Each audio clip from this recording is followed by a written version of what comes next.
Hey guys, welcome back to F two T study. Bharat में 2024 Lok Sabha election संपन्न हो चुके हैं और देश एक नई सरकार की गठन की ओर बढ़ रही है। ऐसे में एक बार फिर से नोटा यानी कि नन ऑफ द एबव चर्चा का विषय बना हुआ है। और यहाँ पर सोचने वाली बात ये है कि जब नोटा को पहली बार लाया गया था भारतीय चुनाव में, तो इसका मुख्य मकसद ये था कि वोटर्स को एक विकल्प का अधिकार मिल सके, या फिर विरोध प्रदर्शन करने का एक साधन मिल सके, या फिर ये कहें कि लोकतांत्रिक प्रक्रिया में एक पारदर्शिता लाई जा सके एवं जो मतदाता हैं उनकी आवाज को एक मजबूत साधन के रूप में एक विकल्प मिल सके। लेकिन हाल ही में लोकसभा इलेक्शन के नतीजों के समय में एक ऐसी घटना घटी है जो इलेक्शन कमीशन ऑफ इंडिया साथ ही साथ नोटा, ये दोनों चीजों को कटघरे में खड़ी कर देती है। तो आज की इस वीडियो में हम इसी टॉपिक पर विस्तार से चर्चा करेंगे। लेकिन उससे पहले मैं आपसे एक प्रश्न पूछूंगा जिसका जवाब आप कमेंट सेक्शन में दे सकते हैं। वैसे मैं इसका जवाब आपको वीडियो के अंत में दे ही दूंगा। क्वेश्चन यहाँ पर ये है कि क्या आप बता सकते हैं कि भारत के पहले चीफ इलेक्शन कमिश्नर कौन थे? यहाँ पर 4 ऑप्शन है, आप इसका जवाब कमेंट सेक्शन में दीजिए। वैसे मैं इसका जवाब वीडियो के अंत में दे दूंगा। तो चलिए टॉपिक पे आते हैं। तो नोटा तब चर्चा का विषय बन गया जब मध्य प्रदेश के इंदौर लोकसभा सीट से जो भाजपा के सांसद हैं शंकर लालवानी जी, उनको 12 लाख से अधिक मत मिले, जबकि दूसरे नंबर पर रहने वाले कोई कैंडिडेट नहीं थे बल्कि नोटा थे, यानी कि नन ऑफ द एबव। इसके अलावा ऐसी घटना 2019 जनरल इलेक्शन में भी घटी थी जब बिहार के गोपालगंज लोकसभा सीट जो थी उस पर नोटा को 51,000 से अधिक वोट मिले थे। यहाँ पर बार बार हम नोटा की बात कर रहे हैं,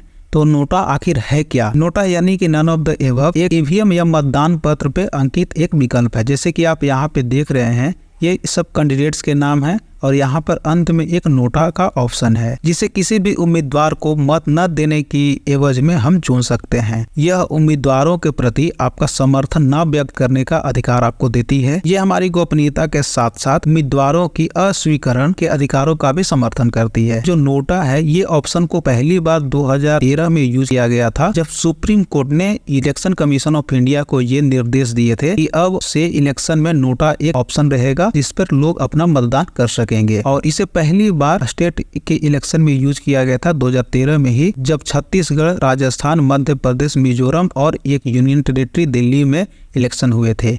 और यदि हम जनरल इलेक्शन की बात करें तो इसे पहली बार 2014 के जनरल इलेक्शन में यूज किया गया था। ये तो ही नोटा के बारे में बातें। तो हम समझते हैं कि नोटा का इतिहास क्या रहा है, उसकी कहानी क्या रही है, उसकी जर्नी क्या रही है, कैसे नोटा की शुरुआत होती है। तो बात है 2004 की, जब people's union for civil liberty यानी कि PUCL ने एक पिटीशन डाला सुप्रीम कोर्ट में, और उन्होंने सुप्रीम कोर्ट से एक रिक्वेस्ट करी और एक सुझाव दी कि आप इलेक्शन कमीशन ऑफ इंडिया को यह निर्देश दे कि जो राइट ऑफ टू सीक्रेसी है यानी गोपनीयता का जो अधिकार है की रक्षा करें। उन्होंने इसके पीछे आर्गुमेंट क्या दिया? उन्होंने ये कहा कि जब इलेक्शन होते हैं उस समय हमारी जो 1961 की कंडक्ट ऑफ इलेक्शन रूल है उसकी वायोलेशन होती है। इसमें जो है ये बताया गया है किसी भी मतदाता की जो सीक्रेसी है, उसकी जो गोपनीयता है, उसकी रक्षा की जाएगी। लेकिन इस तर्क में ये बताया गया है जब आप मत देने जाते हैं, ये मैं बात कर रहा हूँ 2004 की, तो आप ध्यान में रखेंगे कि उस समय तक ईवीएम की व्यवस्था नहीं थी। तो जब आप नोटा को अपना मत देते थे, आपको थंब इम्प्रेशन देना होता था या आपको एक सिग्नेचर करना होता था। तो वहां पर जितने भी लोग मौजूद होते थे उस इलेक्शन प्रक्रिया के दौरान, उनको पता हो जाता था कि आपने जो है अपना मत नोटा को दिया है। इस प्रकार आपके जो गोपनीयता के अधिकार है उसका हनन होता था। इस पर उस समय की जो सेंट्रल गवर्नमेंट थी उनका भी एक तर्क आता है। उनका कहना यह था कि ये जो राइट टू वोट है ये हमारा संवैधानिक अधिकार है और इसे कोई छीन नहीं सकता, लेकिन हम उसी की गोपनीयता की रक्षा करेंगे जिन्होंने किसी भी कैंडिडेट को वोट किया हो। यदि किसी ने नोटा को अपना मतदान किया है तो इलेक्शन कमीशन ऑफ इंडिया उसकी जो सीक्रेसी है उसके लिए कोई जिम्मेवारी नहीं लेगी।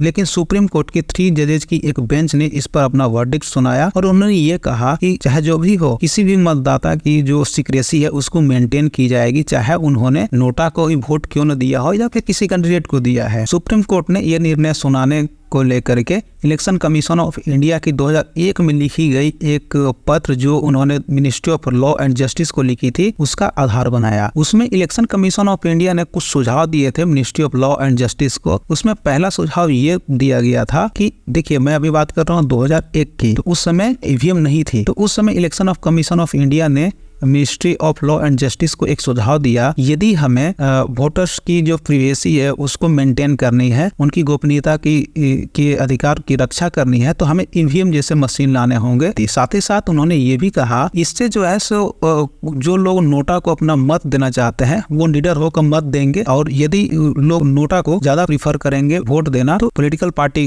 पर एक दबाव रहेगा कि अच्छे से अच्छा कैंडिडेट को उतारा जाए। ये तो नोटा का इतिहास, नोटा की शुरुआत कैसे होती है, साथ ही साथ ईवीएम के बारे में थोड़ी सी जानकारी। लेकिन अभी वर्तमान की जो स्थिति है उस पर हम आते हैं, तो यहाँ पे सवाल उठता है कि ऐसे भी तो हो सकता है जैसे अभी इंदौर का केस हम देखें तो उसमें नोटा को सेकेंड पोजीशन मिला था, ऐसे भी हो सकता है कि कहीं ऐसा ना हो कि नोटा ही पहले नंबर पर आ जाए, तो उस केस में क्या नोटा को ही जीत घोषित कर दिया जाएगा? तो ऐसा नहीं है, अभी तक तो ऐसा कोई रूल नहीं बना है। इस केस में जो दूसरे नंबर के जो कैंडिडेट होंगे उनको ही उनकी जीत होगी। इसी संबंध में एक और पिटीशन अभी हाल ही में अप्रैल 2024 में फाइल की गई है सुप्रीम कोर्ट में। एक बहुत ही प्रसिद्ध लेखक हैं शिव खेड़ा साहब, उन्होंने एक पिटीशन डाली है सुप्रीम कोर्ट में, और उन्होंने सुप्रीम कोर्ट को एक सलाह दी है कि आप इलेक्शन कमीशन ऑफ इंडिया को यह निर्देश दें कि यदि नोटा को सबसे ज्यादा मत मिले तो आप उस केस में वहाँ की जो इलेक्शन है उसको रद्द कर दें और पुनः वहाँ पर इलेक्शन कराया जाए। इसके पीछे उनका आर्ग्यूमेंट ये था कि महाराष्ट्र, हरियाणा, पुडुचेरी, दिल्ली और चंडीगढ़,